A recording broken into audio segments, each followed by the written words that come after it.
You don't choose this job chooses you. Maybe your father did it before you. Maybe the town ran out of volunteers and someone pointed at you and the magistrate nodded and that was that. Maybe you were the hangman's assistant for 3 years and one morning the old man didn't wake up and you were the only one who knew how to tie the knot. However it happened, you are the executioner now.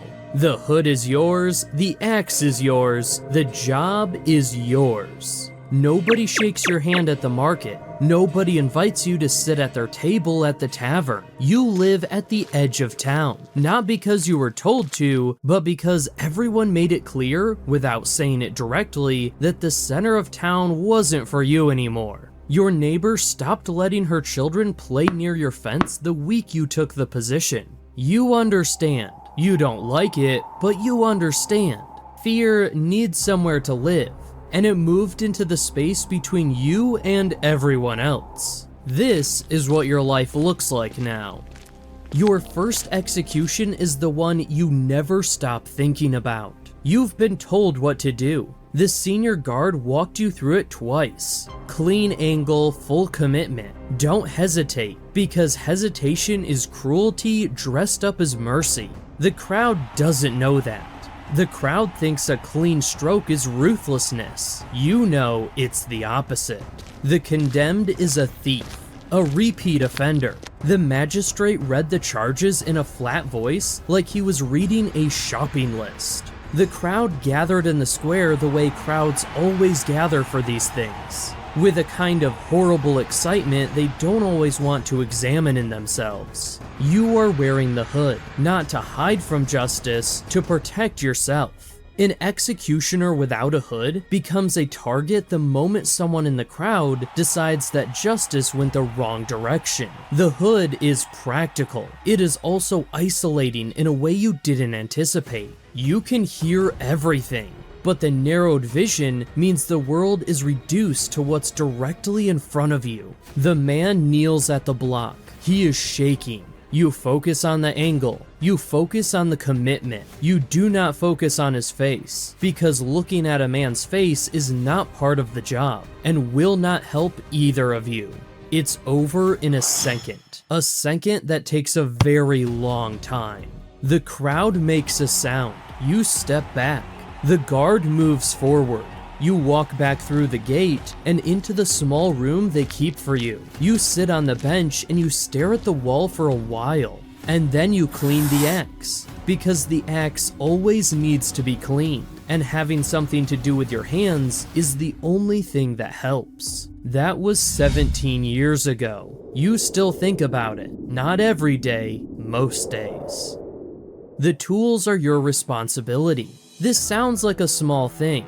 It isn't. A dull blade is a catastrophe, not yours, his. The man on the block deserves a sharp blade, the way a patient deserves a steady surgeon. You sharpen it yourself.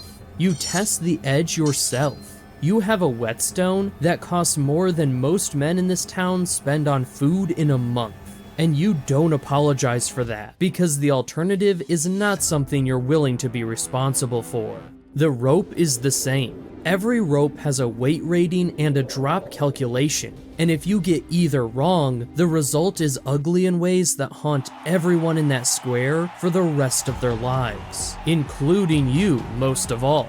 You calculate the drop based on the condemned man's weight. Too short and it's slow. Too long and it's worse. The math has to be right. You do the math every time like it's the first time. You also maintain the rack when the magistrate orders it, the branding irons, the pillory, the full inventory of the town's official capacity for inflicting state-sanctioned pain. You do not enjoy this inventory. You have never met an executioner who enjoyed it. The ones who enjoyed it didn't last long. They started improvising. Improvising is not your job. Precision is your job. There is a significant moral difference between the two, and you hold on to that difference like a man holds onto a rope over deep water. The condemned talk to you. Not always, but often enough. The guards are not supposed to let it happen, and sometimes they don't. But sometimes there's a wait, a delay in the proceedings, a magistrate running late, and you're standing near the cell, and the man inside says something to the wall, and you respond before you think about it, and suddenly you're in a conversation you didn't plan. Some of them want to confess, not to the priest who already came and went, to you. Maybe because you're the last person they'll see. Maybe because confessing to the man who's going to carry it out feels like the most honest available option. You listen. You don't respond much. You're not a priest. You're not a judge. You're not their friend. But you can listen. Listening costs you nothing, and costs them less than silence. Some of them curse you. You let them. It's earned. Not by you specifically, but by everything you represent in that moment. And you're the one standing there, so you absorb it. You've learned to let words move through you without finding purchase. It took years. You're still learning. One man, 3 years ago, a nobleman condemned for treason, asked you how long you'd been doing it. You told him.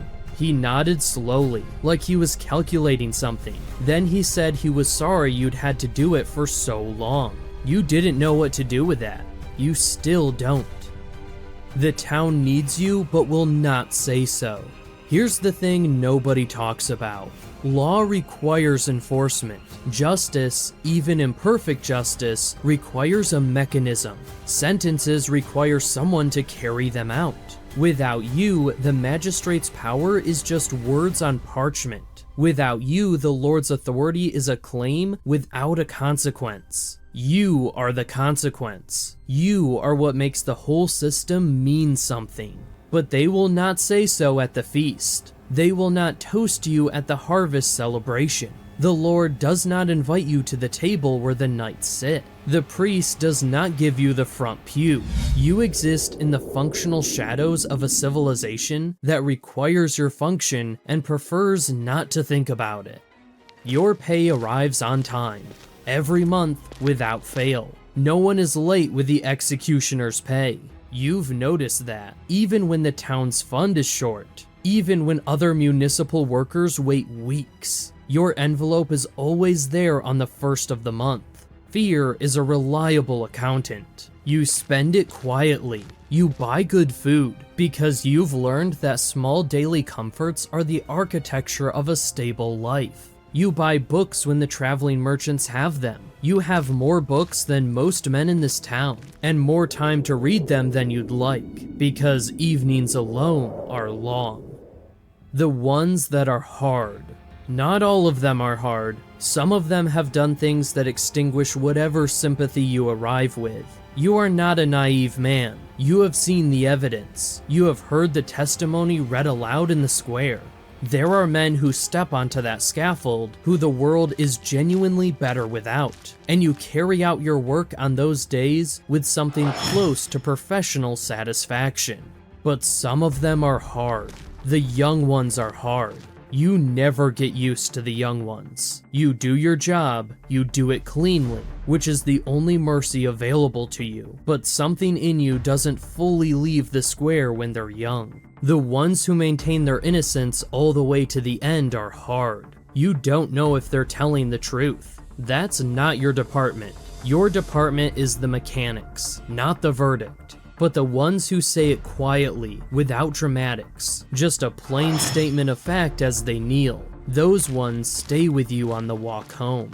The mothers are hard. You have carried out sentences on women, and you don't discuss it, and you won't discuss it. And if there is a God who is paying attention, then that God understands certain categories of work cannot be examined too closely, if the man doing it is going to keep doing it without coming apart. What keeps you together? Routine. Routine is the scaffolding that holds a life like this upright. You wake up early. You eat breakfast alone. You tend to the small garden behind your house, not because you need the vegetables, but because growing things is the most direct possible argument against despair. Something alive that you kept alive. Simple, legible, yours. You have a dog. The dog doesn't care what you do for work.